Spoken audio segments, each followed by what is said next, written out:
Several months ago, a friend of mine alerted me to a puzzling incident on an inner city bus. Being a bus driver himself, he'd heard many of the usual generic stories that would be exchanged around the depot. Muggings, broken windows, the occasional couple attempting drunken escapades. Some drivers even spoke of ghostly passengers who would pay their fare, take a seat on the upper deck, and then vanish without a trace. Those latter stories were of a kind which my friend enjoyed hearing, but never took seriously, considering them to be merely fictitious entertainment shared amongst co-workers, alleviating the tediousness of an empty depot at night. That was, until a fellow driver told him about Ruby. So intrigued by the account was I, that I took the time to contact all involved, piecing together what occurred as best I could. Ruby was a pleasant woman, even though she had reason not to be. In her early 40s, life was much harder than it should have been, each day a struggle. Burdened by relative poverty since a child, she was compelled to spend most of her time scrimping and saving via 2 endless jobs, both of which she found neither well paid nor enjoyable. But her current financial situation dictated the need. During the day, she worked as many hours as possible at a supermarket, stocking shelves and occasionally bagging groceries at the checkout for customers. At night, she would attend her second job as a cleaner at a factory, manufacturing, of all things, cleaning products. The irony was not lost on her, and neither was the tediousness of it all. At the end of each drawn-out, tiresome day, Ruby would return home at night via a long and vapid bus journey, with just enough time to kiss her 13-year-old daughter Angela on the head, whispering sweet dreams to her as she slept before turning herself in.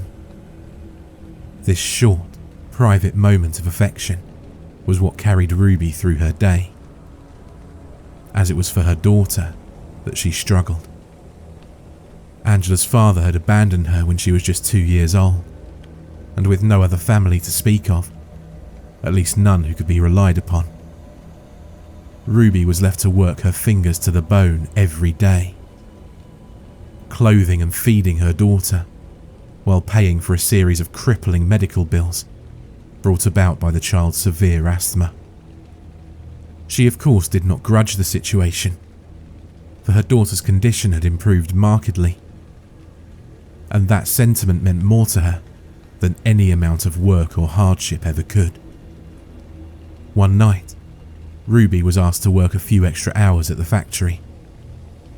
While she was perpetually exhausted and yearned even for the most meagre of rests, she accepted the offer gratefully, as more hours meant less debt. She simply could not afford to decline the opportunity. At 11:37 p.m, following the end of her shift, she stood at the nearest bus stop, illuminated by an overhead street lamp in the darkness, waiting with heavy eyelids for the last bus of the night to arrive. Thankfully, the wait wasn't long, and soon the elongated vehicle cumbersomely inched its way up the road, before stopping slowly, opening its hydraulic doors with a hiss, and welcoming her into its embrace.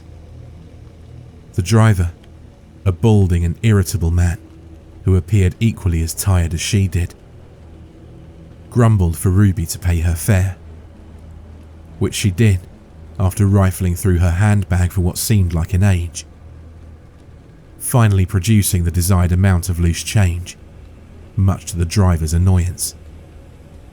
In a dazed lethargy, she wandered down the aisle, taking a seat next to a window at the back.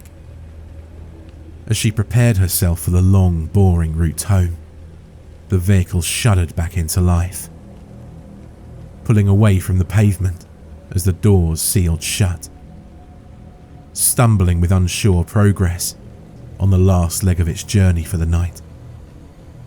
The engine growled, the vibrations climbing up the frame of the bus, rattling the windows slightly and causing the seat, which Ruby now slumped in, to quiver in response. The vehicle had seen better days and was clearly reaching the end of its life. The grime on the windows and floor was a congealed reminder of the countless thousands who had sat in each of the seats, weary and thinking of home. Discarded gum stuck to a shoe, the murmured grievances of its passengers vented daily. Yet at night, the enclosed frame of rusting and neglected metal seemed almost serene in its apparent emptiness. With each turn of a corner, the bus juddered from side to side, and while the bright fluorescent lights, which beamed down from sterile fittings in the ceiling above, were enough to keep anyone awake, Ruby found that sleep still lay at the forefront of her mind. But for the driver, the bus lay empty, as best as she could tell without climbing the coiled stairs to the upper deck, which remained obscured. As is quite common of weary commuters, Ruby lay her head against the vibrating window to her side and persuaded herself it would be acceptable to rest her eyes for a moment, just for a few minutes. Enough to find some solace from the tiredness which forever haunted her. As the bus turned yet another corner, the soothing, shaking movements rocked its lonely passenger slowly, gently, and finally to sleep. How long her eyes had been closed for, Ruby didn't know. But as her conscious mind came back sharply into focus from its slumber, the concern of having missed her stop presented itself. She detested leaving her daughter alone at home in the first place, never mind for any longer than was necessary. This worry, however, was soon replaced by something else.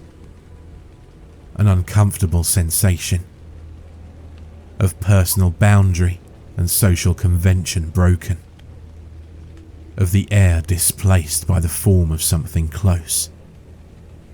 For as Ruby's eyes adjusted to the jagged fluorescent lighting once more, and the bus itself shook and grunted along the darkened concrete below, she stared at her reflection in the window. A mirror image, now altered from what it had been before.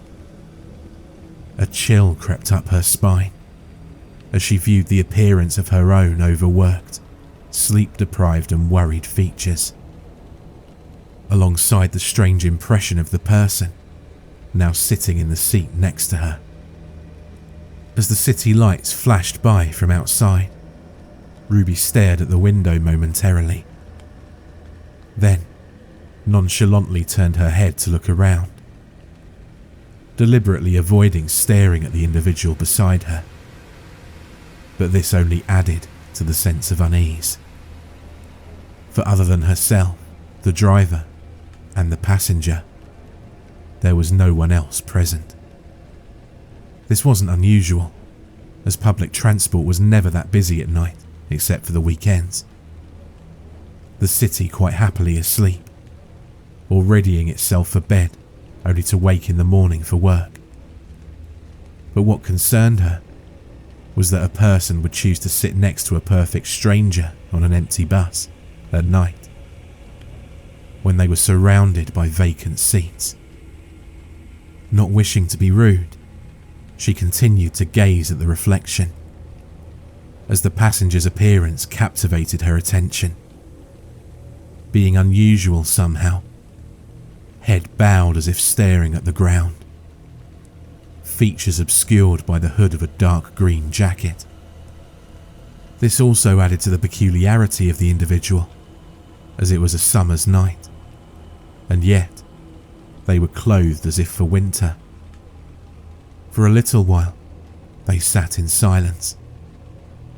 But as the bus continued on its journey, Ruby felt increasingly agitated, partly by the proximity of her unwelcome companion, but more so by an unknown factor.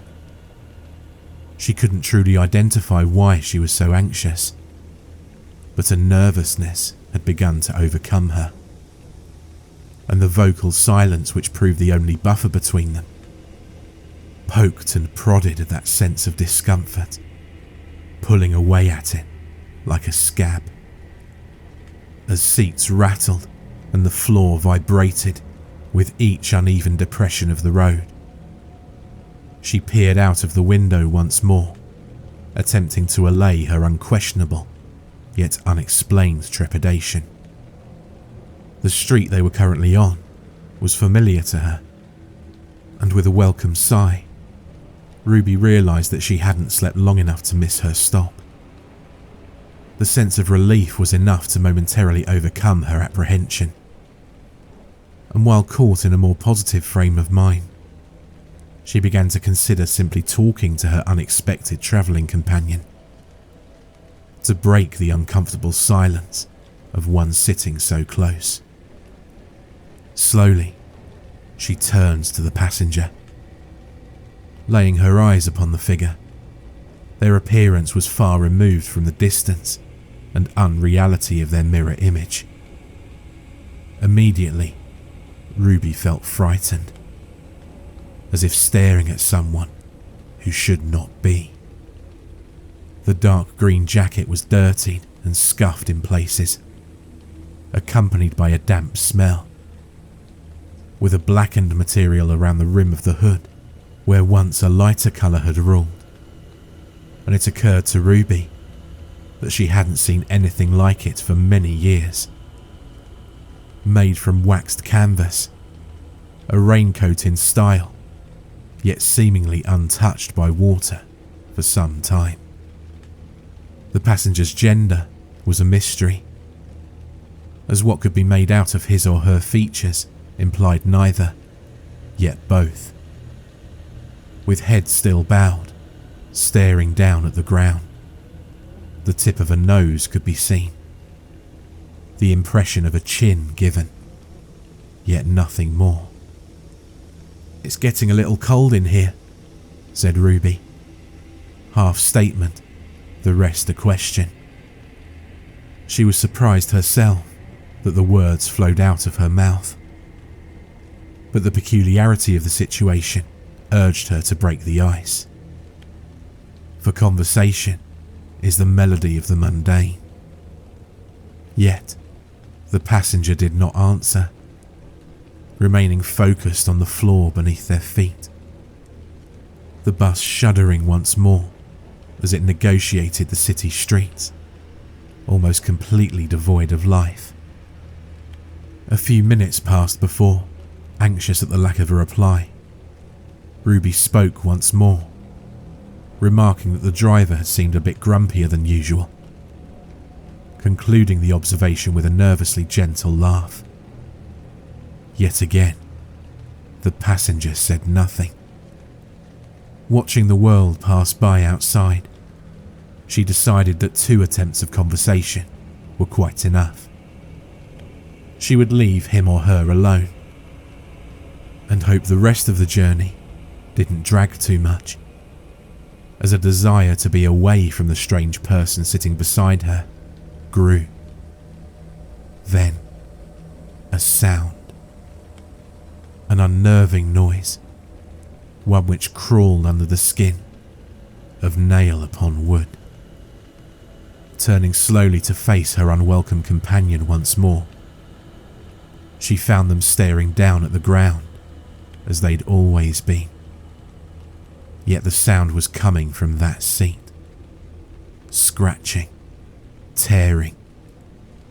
The passenger's hands were now poking through the gap between his or her own legs, dragging nails up and down against the wooden underneath, which supported the cushioned material on which they sat, in a horrible, stuttering, jagged motion. The sound pierced air and eardrums alike, increasing in volume until Ruby, tired and now irritable, could no longer endure it. "Could you stop that, please?" she asked. Yet it continued. "Please, stop that," Ruby said, this time in a forceful tone, sharpened by exhaustion. The passenger ceased, and yet did not move, nor face her, nor even acknowledge her presence. Agitated, yet relieved in a sense, Ruby gazed out of the window once more, trying to extinguish the growing sense of annoyance which was now building inside of her. She took a deep breath in and calmed herself with the knowledge that she'd be home soon. Rummaging through her handbag, she found a half-eaten packet of mints and began to unravel them before popping one into her mouth. Looking up, what she now saw froze her to the core. The passenger's face peered out from behind her head. Eyes deep and blackened, mouth deformed and skewed, gaping wide, captured hideously in the glass reflection. She screamed at the sight of the face. Shock turned to fear, and fear leapt to panic as she yelled and pleaded for the driver to help. The reflection leaned in as a rasp of cold breath climbed down the back of her neck, body quivering in revulsion as the passenger placed a shriveled hand on her shoulder, two of the fingers long since removed at the knuckle. The touch was cold, and it awoke a sense of fear that Ruby had never known. Clawing for survival, she shrieked as the distorted hand pulled her close. With effort steeped in terror, she tore away from the abhorrent grip, leaping into the seat in front, scrambling over the aisle and falling to the ground, bashing her cheek against the floor. The bus vibrated and rattled and hissed and groaned as the passenger rose slowly to its feet, head bowed, shrouded by hood, dark green and tattered. "Please, God, help me," Ruby screamed, pulling herself along the floor by her fingertips. The passenger followed intently, stepping out into the aisle, proceeding slowly towards her. Scrambling and terrified, Ruby pulled herself to her feet, but as she did so, the bus veered wildly, untamed across the road. She stumbled against the momentum, but the hooded figure remained rooted and firm. The engine now roared and growled as it tore down the wrong side of a main road, and then swerved around a corner onto a side street. Yet the passenger stepped assuredly ever forward. As the vehicle raged onward, Ruby screamed for the driver to stop. But then it occurred to her. The bus had long since left its planned route. It screeched across concrete before hurtling down a lane which was barely wide enough to house a car, let alone anything more substantial. Then, just as suddenly, the driver slammed on the brakes as the bus lurched to the side before coming to an abrupt halt. Thrown by the force, Ruby grasped onto a seat to brace her fall. She twisted her wrist painfully through a safety handle in the process. The engine's roar diminished to a weak whimper as the passenger stepped forward once more. Bruised and shaken, Ruby stumbled to the front of the bus, bashing her hands in desperation against the closed sliding doors, desperate for escape. No matter how loud she yelled, no matter how many times she struck with the sides of her fist against the metal and glass, it would not yield. She was trapped. Turning to plead with the driver to open the door to his cabin and shield her from the monstrosity bearing down upon her, she saw that it was too late. There he lay, draped across the wheel, unconscious or dead, his body entombed in the glass cubicle. The release button for the bus door goading her from the dashboard on the other side. Escape was inches away, yet denied by a panel of safety glass, which she didn't have the strength to break. A hush then fell as the figure continued towards her. "Please, leave me alone," Ruby begged, fighting back tears. Yet, the passenger did not answer. The head remained bowed as each footstep cleanly and clearly knocked on the floor, one after the other, closer, nearer. "What do you want from me?" But again, no answer. For a thing which should not be needs no justification. Tears now flowed down Ruby's face as terror spread like a cancer, clouding her thoughts and stemming her actions. Yet the passenger drew closer still, unmoved by her pleas. In a fit of utter desperation, Ruby turned to the driver once more. "Wake up, please! God damn it, wake up!" she cried. But he remained motionless. However, the passenger did not. It was upon her, standing only inches away, the muddied green raincoat sheltering a grotesque being implied inside. Raising its shriveled, deformed and incomplete hand into the air, Ruby cowered. But as the figure came violently at her, a moment of utter instinct took over. She ducked out of the way at the very last second.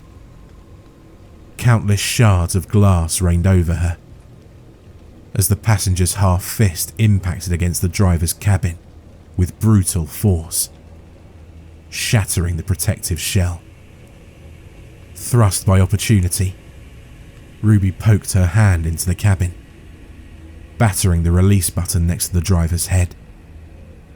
The doors seethed open, and just as the passenger raised its hand once more, Ruby escaped into the night. The police were called and quickly attended the scene, only to find the driver covered in glass, dazed but alive and well. He remembered very little of what took place, as the last thing he recalled was Ruby paying her fare, before he then passed out. There was no memory of driving the bus on the final leg of its journey, nor did he possess any knowledge of the hooded passenger who'd smashed the driver's cabin.